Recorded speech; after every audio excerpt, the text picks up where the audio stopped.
And joining me now in studio are both of the project leaders, Mike Dix, an agricultural economist, and Jeff Hattie, a soil scientist, both from Oklahoma State University.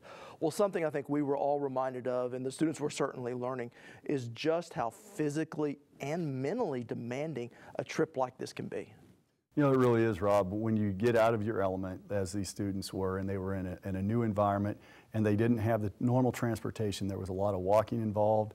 And then on top of that, each day you're looking for your food supply, your water supply, and your energy supply. And then you're in a situation where you don't have air conditioning that you're used to. And so you really never have a time to really have downtime. You're with a group of people that is a new group of people.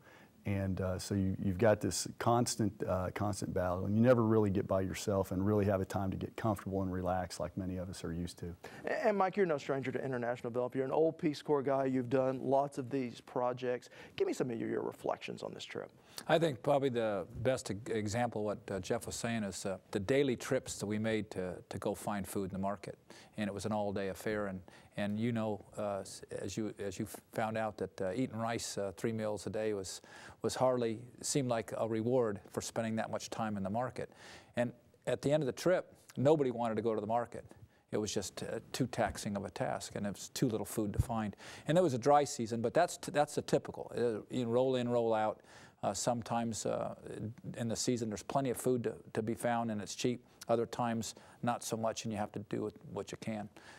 And I think that's a fairly typical scenario.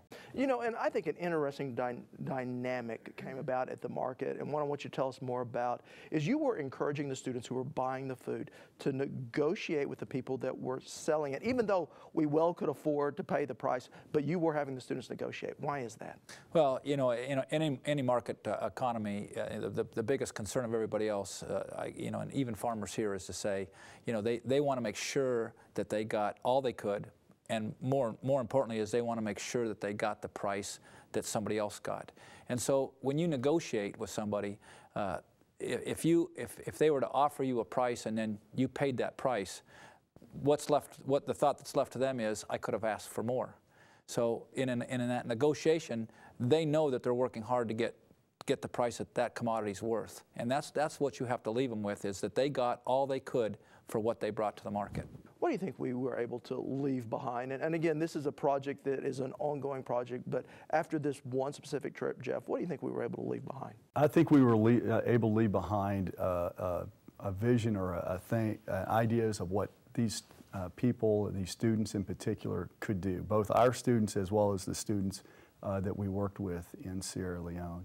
And those students were exposed to some new ideas. They were exposed to new opportunities, and they were able to develop some skills that they didn't have before. And so leaving those skills and that knowledge behind was really a big part of the activity, and really a big part of what we want to be able to do. And Mike, this is a country that's so low on the developmental index, and in many ways is just very dependent upon Western aid. What are you wanting to get done there? Yeah, I think, you know, we are in a situation where this country is at the very bottom rung and at the very earliest stages of development, even though it was a very well developed country before the Civil War some 15, 20 years ago.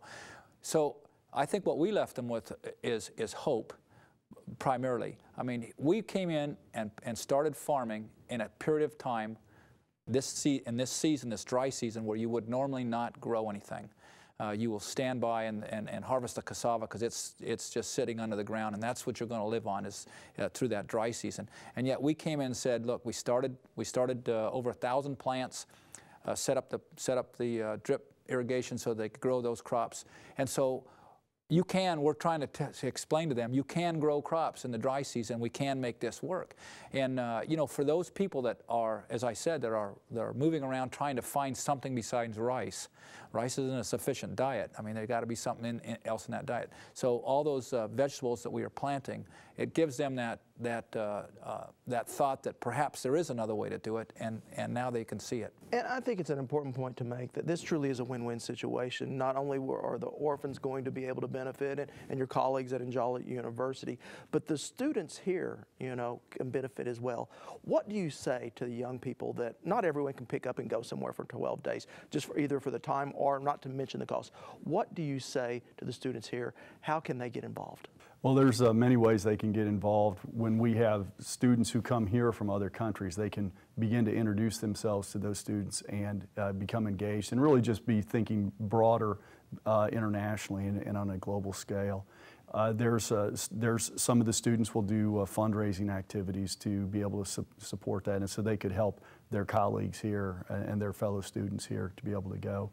But as far as being able to encourage students to go, there's ways that they can touch base with family members who also can't go. I know personal experience, I've had one grandfather who said, you know, I've never had the opportunity to travel to this specific country, but I'm going to make sure that you do. And so it's really neat to see students get family members engaged in their education in this way. Then the other aspect is just getting students to think about why they might want to go, other than you know, the finances, but really thinking about how it might change their life. And that's one of the things I've observed is students who go, regardless of where they start from, they never come back the same. They're always changed, whether it's the people that they meet and they see that people are people around the globe, and that there's many ways we're similar, and then there's other things about cultures that are very different and take some adjustment to understand. And it really, I think, does change them when they see that there are some similarities about people regardless of what country they're in, but then there's other things that are very dissimilar, and so they never come back the same. Jeff mentioned global scale. Let's talk big picture, Mike. What do you say to those in this country that say, well, these developmental dollars that are going to a foreign country, they should stay at home? There's the two aspects of development. One is that sort of altruistic, let's go and help them. You know, I kind of try to downplay a little bit of that, because I want to say also that we're going over to help ourselves. One of the things that people don't understand is that when we look around our society, everything that's here is because of cheap oil. And when we go overseas, they don't have cheap oil. So in order for us to figure out how we can have the type of life we have here without that cheap oil, it gives us an opportunity to go over there and to figure out how to put in technologies, how to deal with the technologies and create a situation, create an environment that we're used to without having that cheap oil. And when we take students over there, they see that immediately, and they're very creative on what's coming up. When we went over there this time, we had no imports from the United States, from anywhere. I mean, we used the local materials to produce what we needed to produce. And I think the students learn from that. They learn that there's another way of doing things besides the way we've been doing them. Well, gentlemen, certainly an interesting project, and one that I believe is changing lives both here and certainly abroad. Thank you both for being here. Thank you, Ryan. Thank you.